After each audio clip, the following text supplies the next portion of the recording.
On aime pêcher les barrages, c'est vrai que c'est la pêche qu'on affectionne le plus. C'est des édifices qui ont été créés par l'homme.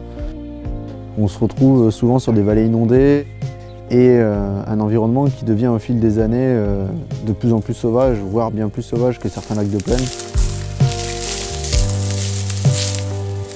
On retrouve des berges peu fréquentées par les pêcheurs et par la même occasion, on y retrouve l'évasion que l'on vient chercher.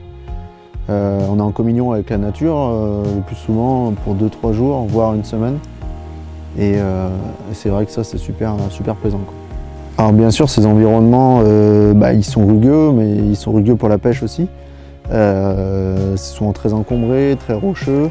Donc s'il y a bien un élément sur lequel il ne faut pas négliger, c'est sur la qualité de matériaux qu'on utilise. Il faut que tout soit très costaud. Si on veut avoir une chance de sortir le poisson et surtout de ne pas laisser le poisson dans de mauvaises conditions, quoi.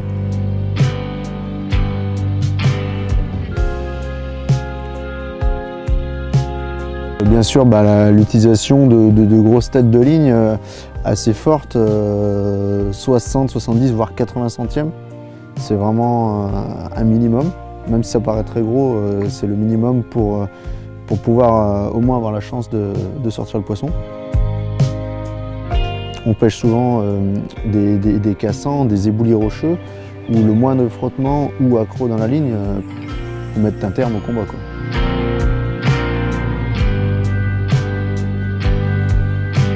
Quand on a un emploi du temps chargé, c'est une chance de pouvoir profiter d'une semaine de pêche.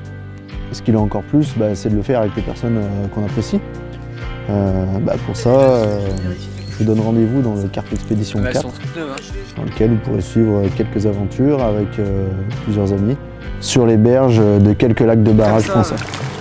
On arrive, on va essayer de ne pas prendre la flotte sur la tête, et puis on va voir ce que ça dit, quoi. On vous dit à très bientôt pour vivre ensemble cette aventure.